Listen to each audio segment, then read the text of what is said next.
Good morning बच्चों। बेटा अपन पढ़ रहे हैं पाठ 5 लोकतंत्र। उसमें लोकतंत्र का आलोचनात्मक परीक्षण कर रहे हैं। तो हमने पहले वाले वीडियो में लोकतंत्र के गुण देखे थे। 12 गुण हमने पढ़े हैं। आपको किन्हीं भी 4 गुणों का वर्णन कॉपी में करना है।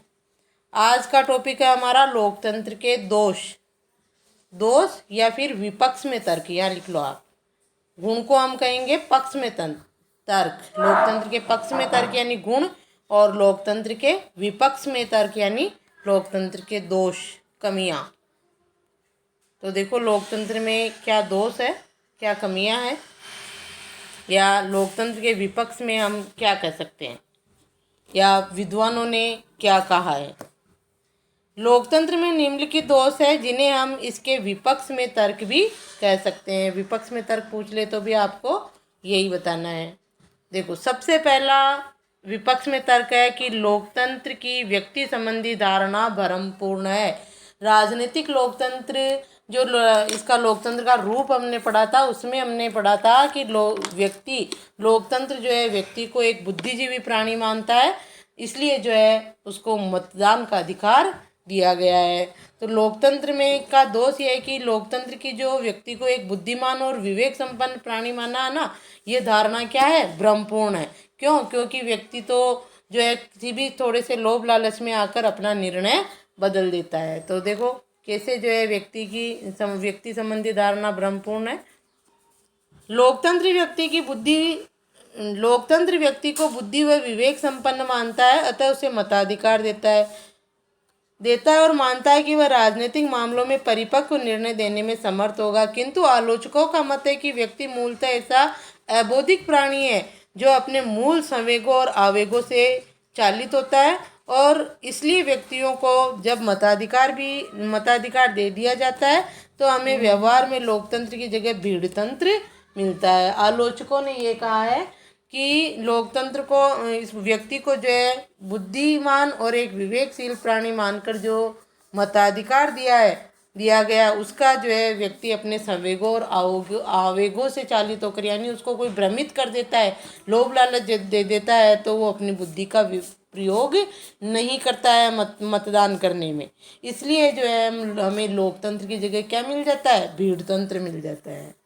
अगला दोष है बुद्धिजीवी वर्ग की उदासीनता। लोकतंत्र में जो बुद्धिजीवी वर्ग है, जो पढ़े लिखे हैं, वो लोग जो है इसके प्रति, लोकतंत्र में राजनीति में आने से उदासीन रहते हैं, वो लोग इसमें भाग नहीं लेते हैं। तो ये भी एक दोष है। लोकतंत्र में बुद्धिजीवी वर्ग की उदासीनता होती है।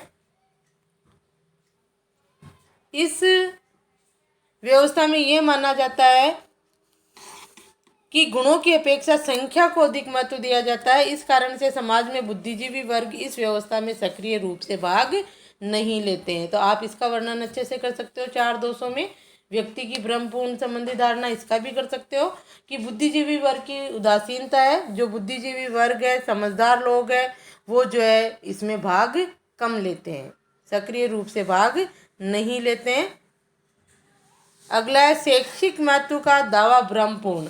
जो लोकतंत्र के गुणों में बताया गया है कि लोकतंत्र जो है एक शिक्षा का साधन है, सार्वजनिक शिक्षा का साधन है, ये दावा आलोचक गलत मानते हैं। लोकतंत्र के आलोचक इसको गलत मानते हैं कि कोई शिक्षा लोकतंत्र में नहीं मिलती है। तो देखो कैसे लोकतंत्र के बारे में यह दावा पूरी तरह से भ्रमपूर्ण है कि व्यक्ति को नागरिक शिक्षा, नैतिक शिक्षा या राष्ट्र प्रेम की शिक्षा देता है लोकतंत्र। वास्तविक स्थिति इससे कई कदम भिन्न है। लोकतंत्र में राजनीतिक दल प्रत्येक राष्ट्रीय समस्या पर अपने स्वार्थ की दृष्टि से चर्चा करते हैं और उसे ही राष्ट्रीय हित बताकर प्रचार करते हैं। वे एक दूसरे पर आरोप प्रत्यारोप लगाते हैं और जनता के विभिन्न वर्गों को अपने प्रभाव में लाने के लिए उसकी भावना को भड़काते रहते हैं, और यही आज के लोकतंत्र में हो रहा है। वैसे लोकतंत्र नागरिकों को नैतिक शिक्षा, नागरिक शिक्षा, राष्ट्र प्रेम की भावना लोकतंत्र से लोगों में जागृत होती ही है, लेकिन जो है विभिन्न राजनीतिक दल जो है अपनी पार्टी यानी अपने दल का जो है प्रभुत्व बढ़ाने के लिए जो है समाज में या जनता में एक दूसरे पर आरोप प्रत्यारोप लगाकर, कोई भी ऐसी घटना हो जाती है तो जैसे सत्ताधारी दल पर विपक्ष आरोप प्रत्यारोप लगाता है, उनको भड़काता है, कई दंगे करवा देते हैं। आजकल कांग्रेस करवाती है ना कई दंगे। तो इसलिए जो है इसमें शैक्षिक महत्व का दावा भ्रमपूर्ण माना गया है। अगला है लोकतंत्र का दोष कि लोकतांत्रिक स्वतंत्रता व समानता भी भ्रमपूर्ण है। लोकतंत्र में नागरिकों को समानता और स्वतंत्रता का दावा किया गया है कि लोकतंत्र में नागरिकों को स्वतंत्रता दी जाती है और समानता का व्यवहार किया जाता है। इसको भी आलोचक भ्रमपूर्ण मानते हैं। वो कैसे? लोकतंत्र व्यक्तियों को राजनीतिक स्वतंत्रता व समानता प्रदान करता है। राजनीतिक स्वतंत्रता और समानता प्रदान करता है लोकतंत्र, ये सही है, लेकिन व्यक्तियों को आर्थिक स्वतंत्रता व समानता प्रदान नहीं करता है। लोकतंत्र व्यक्तियों को राजनीतिक स्वतंत्रता और समानता भी देता है और सामाजिक स्वतंत्रता और समानता भी देता है। समाज में भी जाति, धर्म, लिंग आदि के आधार पर भेदभाव नहीं किया जाता, लेकिन आर्थिक समानता नहीं है। अमीर गरीब का भेद तो अभी है ही हमारे यहाँ पर, जबकि आर्थिक लोकतंत्र हमारे लोकतंत्र का एक रूप है, तो ये भी नहीं होना चाहिए। इसलिए जो है इसको भ्रमपूर्ण माना है। आर्थिक स्वतंत्रता व समानता प्रदान नहीं करता है। आर्थिक स्वतंत्रता व समानता के अभाव में व्यक्ति की राजनीतिक स्वतंत्रता व समानता भी अर्थहीन हो जाती है। जब व्यक्ति आर्थिक रूप से स्वतंत्र और समान नहीं है तो वो अपनी राजनीतिक स्वतंत्रता और समानता का भी प्रयोग नहीं कर सकता है। वो आर्थिक रूप से जो संपन्न लोग हैं वो गरीब लोगों को दबा देते हैं, उनकी इच्छाओं का दमन कर देते हैं, जिससे वो लोग जो है आर्थिक रूप से जो संपन्न नहीं है वो अपनी राजनीतिक स्वतंत्रता और समानता का भी प्रयोग नहीं कर सकते। क्योंकि गरीब लोगों से आप देखो पैसे दे के वोट खरीद लेते हैं, तो स्वतंत्रता कहाँ हुई फिर उनकी? अपने मतदान की स्वतंत्रता। ये राजनीतिक स्वतंत्रता क्या है? यही है। और क्या है राजनीतिक स्वतंत्रता लोकतंत्र में? कि लोग अपने विचार प्रकट कर सके खुले रूप से, स्वतंत्र रूप से, तो उसके लिए भी लोगों को खरीद लिया जाता है। अगर मान लो किसी ने कुछ देखा हो ऐसा तो कि तू बताना मत, बोलना मत, मीडिया में नहीं जाना है, उसको जो है पैसे दे के खरीद लेते हैं। तो इस तरह जो है ये आर्थिक असमानता के कारण ही होता है। अगर सामने वाला भी संपन्न है तो वो पैसे के लोभ में आएगा ही नहीं। ठीक है, तो देखो समानता के अभाव में व्यक्ति की राजनीतिक स्वतंत्रता व समानता भी आर्थिक स्वतंत्रता के अभाव में व्यक्ति की राजनीतिक स्वतंत्रता समानता भी अर्थहीन हो जाती है। लोकतंत्र में चुनावों में धनिक खड़े होते हैं, ये भी है। आर्थिक समानता नहीं है तो पैसे वाले लोग ही खड़े होते हैं, धनिक खड़े होते हैं और वे अपने धन की शक्ति का व प्रभाव के द्वारा चुने जाते हैं। जब व्यवस्थापिका के अधिकांश व्यक्ति धनवान होते हैं तो वे कानून भी ऐसे ही बनाते हैं जो धनिक वर्ग के होते हैं। इस प्रकार आर्थिक असमानता के कारण लोकतंत्र में गरीब वर्ग की राजनीतिक स्वतंत्रता व समानता लगभग अर्थहीन हो जाती है। अब पैसे वाले खड़े होते हैं, पैसे वाले ही सत्ता में जाते हैं, तो वो कानून भी पैसे वालों के लिए ही बनाते हैं। इस प्रकार से स्वतंत्रता और समानता का दावा भ्रमपूर्ण हो जाता है। अगला देखो राजनीतिक दलों का दुष्प्रभाव। जो लोकतंत्र में राजनीतिक दल होते हैं, विभिन्न राजनीतिक दल, वो क्या करते हैं? आपस में ही लड़ते झगड़ते रहते हैं और एक दूसरे पर आरोप प्रत्यारोप लगाने में ही लगे रहते हैं और जनता के हितों का कोई ध्यान नहीं रखते हैं। तो देखो राजनीतिक दलों का दुष्प्रभाव भी होता है लोकतंत्र में, ये भी एक दोष है। लोकतंत्र के संचालन के लिए राजनीतिक दल परम आवश्यक माने जाते हैं, किंतु राजनीतिक दल प्रणाली में अनेक दोष भी होते हैं और इनके कारण लोकतंत्र में विकार आता है। सिद्धांत रूप में सभी राजनीतिक दलों का निर्माण राष्ट्र हित में होता है और वे जनता के उत्थान के लिए विभिन्न सामाजिक व आर्थिक नीतियों व कार्यक्रमों का प्रचार करते हैं, किंतु व्यवहार में सभी राजनीतिक दल राष्ट्रभक्ति की जगह दल भक्ति को महत्व देते हैं। देखो क्या होता है राजनीतिक दलों का दुष्प्रभाव कि लोकतंत्र के संचालन के लिए राजनीतिक दल परम आवश्यक होते हैं। वो तो होने चाहिए लोकतंत्र में, राजनीतिक दल तो एक से अधिक दल होने चाहिए। एक ही दल होता है तो वही निरंकुश हो जाता है फिर। किंतु राजनीतिक दल प्रणाली में अनेक दोष भी होते हैं और इनके कारण लोकतंत्र में विकार आ जाता है। क्या दोष? देखो सैद्धांतिक रूप से सभी राजनीतिक दलों का निर्माण राष्ट्र हित के लिए होता है, लेकिन वे जनता के उत्थान के लिए विभिन्न सामाजिक व आर्थिक नीतियों कार्यक्रमों का प्रचार करते हैं, किंतु व्यवहार में वे राष्ट्र हित के लिए न करके राष्ट्रीय भक्ति की भावना न होकर दल भक्ति की भावना होती है उनमें। जैसे अभी आपने देखा होगा कई कांड हुए, न्यूज़ वगैरह देखते हो तो जैसे राहुल गांधी जो है कहाँ चला गया, जिन राज्यों में कांग्रेस की सरकार नहीं है, बीजेपी की सरकार है, वहाँ ये लोग चले गए और जहाँ कांग्रेस की सरकार है वहाँ वैसे ही कांड हो रहे हैं, तो वहाँ ये लोग राहुल प्रियंका कोई भी नहीं जा रहे हैं। तो ये क्या हो गई, दल भक्ति हो गई, राष्ट्रभक्ति नहीं है उनकी। तो इस तरह से जो है राजनीतिक दलों का भी दुष्प्रभाव होता है। अनुत्तरदायी शासन प्रणाली भी कहा है लोकतंत्र को, कि लोकतंत्र में क्या होता है कि जैसे सत्ताधारी दल है, विरोधी दल है, दबाव सब में कई लोग होते हैं, शासन चलाने वाली जनता। तो कोई भी ऐसा कांड हो जाता है तो कोई अपने ऊपर नहीं लेता है उसका उत्तरदायित्व कि भाई हमारे कारण हुआ। सत्ताधारी दल तो कह देता है कि हमें नीतियां बनाने के लिए विरोधी दल बनाने ही नहीं देता, विरोधी दल सत्ताधारी दल पर आरोप लगाता है, इस तरह हो जाता है। तो अनुत्तरदायी शासन प्रणाली माना गया है इसको। देखो आगे,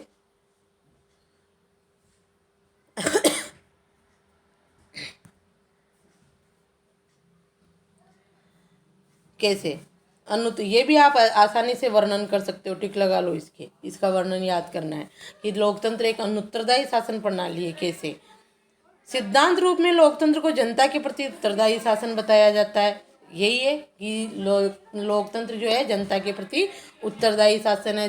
लेकिन जब जनता पर आफत आती है तो कोई उत्तरदायित्व लेने के लिए तैयार नहीं होता। किंतु व्यवहार के रूप में लोकतंत्र अनुत्तरदायी दिखाई पड़ता है। लोकतंत्र शासन में असफलताओं की जिम्मेदारी कोई भी पक्ष अपने ऊपर नहीं लेता है। जब भी कोई बड़ी असफलता मिलती है तो सरकार विरोधी दल के आंदोलनों एवं अड़ंगा डालने की नीति को असफलता के लिए उत्तरदायी मानता है, उत्तरदायी बताती है। किंतु विरोधी दल असफलताओं के लिए स्वयं सरकार की नीतियों को दोषी बताते हैं। अगर कभी इस प्रकार जो है बड़ी असफलता मिल जाती है, असफल हो जाती है सरकार किसी काम में, तो सत्ताधारी दल तो क्या कह देता है कि विरोधी दल हर चीज़ में अड़ंगा लगाता है और अपनी टांग लगाता है, इसलिए हम नीतियां बनाने में सफल नहीं हो पाते हैं। और विरोधी दल जो है असफलताओं के लिए स्वयं सरकार की नीतियों को दोषी मान लेता है कि सरकार ने सही नीतियां नहीं बनाई इसलिए ऐसा हो गया। यानी जो असफलता का दायित्व लेने के लिए कोई तैयार नहीं होता है। अब देखो, सार्वजनिक धन व समय का अपव्यय, इसका वर्णन भी आप अच्छे से कर सकते हो, इस पर भी टिक लगा लो। अब लोकतंत्र में सार्वजनिक धन का और समय का बहुत ज़्यादा अपव्यय होता है। लोकतंत्र में प्रति 5 वर्ष बाद जो है चुनाव होते हैं, उसमें बहुत खर्चा होता है, समय भी बहुत बर्बाद होता है। कहते हैं कि एक बार आम चुनाव पूरे देश में होते हैं, लोकसभा के चुनाव, उससे अपना देश विकास में 2 साल पीछे खिसक जाता है, इतना खर्चा और इतना समय बर्बाद होता है। तो सार्वजनिक धन और समय का अपव्यय होता है, विकास कार्य रुक जाते हैं काफ़ी समय तक। लोकतंत्र में नीतियों के निर्धारण में तथा कानून के निर्माण में अत्यधिक धन व्यय होता है और समय की बर्बादी भी होती है। सभी कार्य विभिन्न समितियों के द्वारा तथा व्यवस्थापिका की लंबी चौड़ी बहस द्वारा किए जाते हैं। लोकतंत्र की यह प्रक्रिया समय व धन की दृष्टि से अत्यधिक खर्चीली होती है। इस प्रकार आम चुनावों में भी राष्ट्रीय धन व समय की बहुत हानि होती है। आम चुनाव, लोकसभा चुनाव में गरीब देशों के लिए लोकतंत्र को एक और तो धन की दृष्टि से बहुत खर्चीली प्रणाली है और दूसरी ओर इसमें विकास की गति भी बहुत धीमी है। विकास जब 5 साल बाद चुनाव होते हैं, एक बार चुनाव में 2 साल पीछे खिसक जाता है तो फिर विकास कहाँ होगा देश का। और जो चुनाव वगैरह होते हैं उनमें बहुत खर्चा भी होता है। तो इस प्रकार लोकतंत्र को समय व धन का अपव्यय वाली प्रणाली, शासन प्रणाली माना गया है। एक दोष है इसमें उदासीन मतदाता, ये भी सबसे बड़ा दोष है कि 18 वर्ष से ऊपर की आयु के लोगों को मतदान का अधिकार दे रखा है, लेकिन लोग मतदान करने में ही उदासीन है, जाते ही नहीं है वोट देने, जिससे जो है सही जनमत का पता नहीं चल पाता है। लोकतंत्र जनता का शासन कहलाता है, किंतु लोकतंत्र में होने वाले चुनावों में मतदाता पर्याप्त रुचि नहीं रखते हैं। इसका भी आप आसानी से वर्णन कर सकते हो बेटा। नहीं रखते हैं। राजनीतिक दलों तथा उनके उम्मीदवारों के अत्यधिक प्रयत्नों के बावजूद मतदान में 50 से 60% के बीच में मतदाता भाग लेते हैं। इतने आधे ही लोग, आधे से थोड़े से ज़्यादा लोग ही मतदान करने पहुंचते हैं, जिससे सही निर्णय नहीं लिया जाता। इससे यह स्पष्ट होता है कि लोकतंत्र के दोषों के कारण स्वयं जनता इस शासन प्रणाली को अपना नहीं मानती है। इसके अलावा जब सभी मतदाता मतदान नहीं करते हैं तो प्राय कम योग्य व अवसरवादी प्रकृति के प्रतिनिधि भी चुन लिए जाते हैं। जब 50-60% जो समझदार लोग होते हैं वो इसको स्वीकार ही नहीं करते हैं कि क्या है, हमें कौन न्याय करने वाला। आप सुनते होंगे वोट देने के लिए जब किसी को कहते हैं कि हम तो किसी को वोट नहीं देंगे, कोई हमारे लिए कुछ नहीं करता है, ऐसा लोग कहते हैं। तो ऐसे में ऐसा क्यों कहते हैं कि वो ये मानते हैं कि शासन प्रणाली हमारी हमारा लोकतंत्र हमारे लिए जिम्मेदार नहीं है। तो ऐसे में वो मतदान नहीं करते हैं, और फिर वो गिने चुने लोग मतदान करते हैं, वो जो है उससे प्रतिनिधि सही चुनकर नहीं आता है। पढ़े लिखे समझदार लोग तो अपने मत का सोच समझकर योग्य व्यक्ति के लिए मतदान करते हैं, और फिर वो नहीं करते हैं। बुद्धिजीवी वर्ग की भी उदासीनता है ना इसमें, वो लोग शासन इस पर ध्यान नहीं देते हैं, तो अयोग्य प्रतिनिधि शासन में आ जाते हैं। 9वां दोष है संकट काल की दृष्टि में कमजोर शासन। ये भी इसका एक बहुत बड़ा दोष है कि जब देश पर संकट की स्थिति पैदा होती है तो हमारे यहाँ पर जो है, जैसे निर्णय कोई कानून पास करने में ही बहुत ज़्यादा समय लग जाता है, तो जब तक संकट आकर पता नहीं क्या क्या हो जाए। तो ये भी बहुत बड़ा दोष है। देखो, युद्ध तथा अन्य प्रकार के संकटों की स्थिति में लोकतंत्र शासन कमजोर सिद्ध होता है, क्योंकि इसमें सत्ता विकेंद्रीकृत होती है। विकेंद्रीकृत यानी जैसे किसी भी राज्य पर कुछ भी संकट आया है तो पहले राज्य सरकार फैसले लेगी, फिर केंद्र सरकार लेगी, तो ऐसे में संकट गंभीर हो जाता है। क्योंकि इसमें सत्ता विकेंद्रीकृत होती है, इससे शासन प्रणाली में शीघ्र व गुप्त निर्णय संभव नहीं होते हैं। द्वितीय विश्व युद्ध में ब्रिटेन के अलावा सभी यूरोपीय लोकतांत्रिक देश नाजी जर्मनी के सामने व द्वितीय विश्व युद्ध के बाद पूर्वी यूरोप के लोकतांत्रिक राज्य साम्यवादी सोवियत संघ के सामने कमजोर सिद्ध हुए थे। यहाँ पर लोकतांत्रिक शासन प्रणाली नहीं थी, तो इसमें जो है ये बताया गया है कि ब्रिटेन और सोवियत संघ जो है वहाँ पर लोकतंत्र शासन प्रणाली वाले जो देश थे वो कमज़ोर सिद्ध हुए हैं, क्योंकि वहाँ पर नाजी जर्मनी में कौन था, ये हिटलर, और ये जो थे ये तुरंत निर्णय लेते थे, और यहाँ पर लोकतंत्र शासन प्रणाली वाले देशों में तो संसद में कानून पारित करवाना, ये वो, उसमें काफ़ी समय लग जाता था। तो ये संकट काल की दृष्टि से जो है कमज़ोर शासन माना गया है लोकतंत्र, क्योंकि इसमें निर्णय लेने में बहुत देरी होती है। लोकतंत्र विश्व शांति का समर्थक नहीं। लोकतंत्र को वैसे विश्व शांति का समर्थक माना गया है, लेकिन ऐसा नहीं है। साम्यवादी आलोचकों का मत है कि लोकतंत्र राज्य पूंजीवादी राज्य होते हैं। पूंजीवादी युद्ध एवं साम्राज्यवाद को जन्म देता है। पूंजीवाद क्या करता है, युद्ध और साम्राज्यवाद को, जो साम्यवादी आलोचक कहते हैं बेटा ऐसा। बाकी जो है लोकतंत्र में समाजवाद होता है, उत्पादन वितरण के साधनों पर जो है समाज सार्वजनिक नियंत्रण होता है। लेकिन साम्यवादी आलोचक जो कहते हैं कि लोकतांत्रिक राज्य पूंजीवादी राज्य होते हैं। राज्य पूंजीवाद युद्ध एवं साम्राज्यवाद को जन्म देता है। ये किसका मानना है, साम्यवादी आलोचकों का। तो ये आपसे ये भी पूछा जा सकता है कि साम्यवादी आलोचक क्या कहते हैं लोकतंत्र के लिए। अतः लोकतांत्रिक राज्यों को विश्व शांति का समर्थक नहीं माना जा सकता। ब्रिटेन, फ्रांस आदि यूरोप के अलोकतांत्रिक राज्यों ने युद्ध व साम्राज्यवाद की नीति को अपनाया था।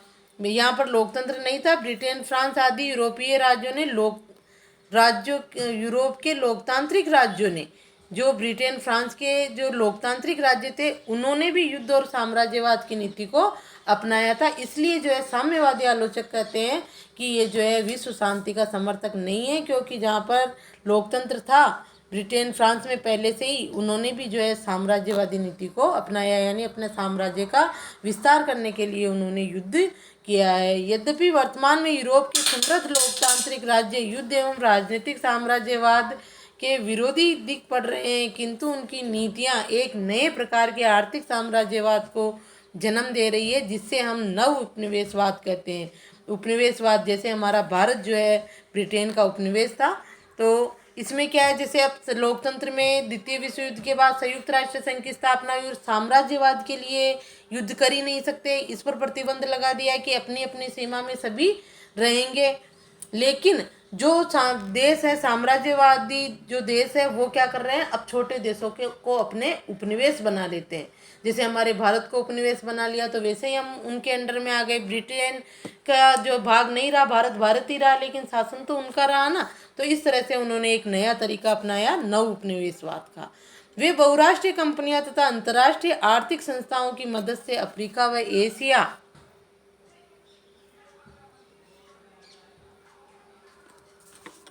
अफ्रीका व एशिया की अर्थव्यवस्था अपने हित में प्रभावित कर रहे हैं। साम्यवादी विचारकों का मत है कि आधुनिक काल में भी लोकतंत्र और पूंजीवाद की साठगांठ है और ये विश्व शांति के लिए खतरा है। इसको देखो आप, यहाँ से आएगा। ये जो है बहुराष्ट्रीय कंपनी, अभी क्या है, नव उपनिवेशवाद, जैसे हमारा भारत उपनिवेश तो नहीं है, लेकिन अब जैसे बहुराष्ट्रीय कंपनियां, दूसरे देशों की कंपनियां हमारे यहाँ पर आकर जो है व्यापार वगैरह कर रही है। तो इससे क्या होता है कि जो बहुराष्ट्रीय कंपनियां तथा अंतर्राष्ट्रीय आर्थिक संस्थाएं जो है की मदद से अफ्रीका और एशिया की अर्थव्यवस्था को अपने हित से ये लोग क्या कर रहे हैं, प्रभावित कर रहे हैं। जैसे बाहर की कंपनियां आकर हमारे यहाँ पर जो है, जैसे आपके इन मोबाइल फ़ोनों की देखो बहुत सारी कंपनियां बाहर की है, तो वो बाहर की कंपनियां हमारे यहाँ से पैसा ले रही है, अर्थव्यवस्था हमारी है और फायदा उनको हो रहा है, अर्थव्यवस्था को अपने हित में प्रभावित कर रहे हैं वो लोग। साम्यवादी विचारकों का मत है कि आधुनिक काल में भी लोकतंत्र और पूंजीवाद की क्या है, साठगांठ है। यानी जो पूंजीवादी देश है वो जो है लोकतंत्र को प्रभावित करते हैं और विश्व शांति के लिए क्या बने हुए हैं, खतरा बने हुए हैं। ठीक है, 10 है आपके दोस्त, 10 में से कोई से भी 4-5 के का वर्णन आपको याद करना है, तो आप आसानी से जो भी आपको इजी लगे रहे उनका वर्णन याद कर लेना। और दोस्त इम्पोर्टेंट भी है बेटा, गुण शायद इस बार आए हैं तो आपको दोस्त अच्छे से याद करने हैं। 4 पूछे जाते हैं 4 अंक के प्रश्न में, तो आप 5 कर लेना, 6 कर लेना, कोई भी जो इजी लगे, जिनका आसानी से आप वर्णन कर सको। किन्हीं भी 6-200 का वर्णन आप कॉपी में कर लेना। ठीक है, ये HW आपका।